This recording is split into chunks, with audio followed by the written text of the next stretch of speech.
John Glenn Columbus International Airport is an important link in the national airspace system. This video will show you how air traffic operates in the Columbus area and the procedures air traffic controllers use to keep traffic safely separated in the busy airspace. We will also talk about new air traffic improvements that will enhance traffic flow well into the future. The Federal Aviation Administration is modernizing air traffic procedures around John Glenn Columbus International Airport, moving from land-based radar procedures to more efficient satellite-based procedures. Air traffic modernization acknowledges the important position Columbus holds in the nation's air traffic system. Without it, the Columbus system could not interact efficiently with other airports, including Chicago, Cleveland, Detroit, Indianapolis, Cincinnati, and Louisville. Modernization helps ensure that no city, including Columbus, is left behind as the FAA improves the ways in which air traffic moves throughout the country. Satellite-based procedures prepare the airport for the future. Today's modernization will reduce delays, getting people to their destinations quicker. Lower fuel emissions are friendlier to the environment. Why is this important? Airports are economic drivers for their communities. The Columbus Regional Airport Authority, which includes John Glenn International, Rickenbacker International, and Bolton Field, contributes over 46,000 jobs, $2.5 billion in annual payroll, and $7.8 billion in annual economic activity to the state of Ohio. Let's talk specifically about air traffic at John Glenn International. How does it work, and how will it improve under modernization? John Glenn Columbus International Airport has 2 runways, 1 terminal, and 31 in-service gates. In 2019, the airport served more than 8.6 million passengers.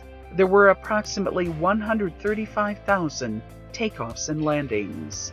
The FAA facilities at Columbus International include an air traffic control tower, which handles traffic on the airport's surface, and at the base of the tower, an FAA radar facility, which monitors traffic in the surrounding area, including 15,000 square miles of airspace from the surface to 13,000 feet.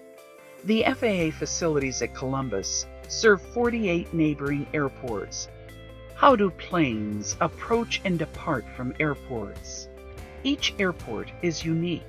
In fact, runways are built to align with wind patterns specific to the area. Aircraft take off and land into the wind. Columbus's runways are in an east-west configuration, and traffic is most often in west flow, which means aircraft take off and land to the west. However, if the wind changes, the runway use will change too, and aircraft will take off and land in the opposite direction. You may also see runway changes due to weather, traffic volume, and periodic runway construction. We identify runways by numbers, depending upon the runway's location on the airfield in relation to its parallel partner. General runway identification is based on the compass heading the aircraft is facing as it lands or takes off. For example, Columbus's runways are numbered 10 and 28. That means the runways are facing approximately 100 degrees in one direction and 280 degrees in the other. Even though a runway is a single strip of pavement, it is essentially treated as 2 separate surfaces. Parallel runways are further designated with L for left or R for right at the end of the runway number. At Columbus, we have runway 10 left, 28 right, and runway 10 right, 28 left. How will the satellite-based procedures improve traffic flow and reduce delays? Older procedures, including ground-based radar, force aircraft to fly on invisible routes in the sky, passing over fixed points. Satellite-based procedures are more precise. allowing aircraft to fly in more direct routes, which reduces flight times. These routes are more predictable, and aircraft are safely separated. New arrival procedures will use optimized profile descents, or OPDs. OPDs enable aircraft to descend to the surface without leveling off.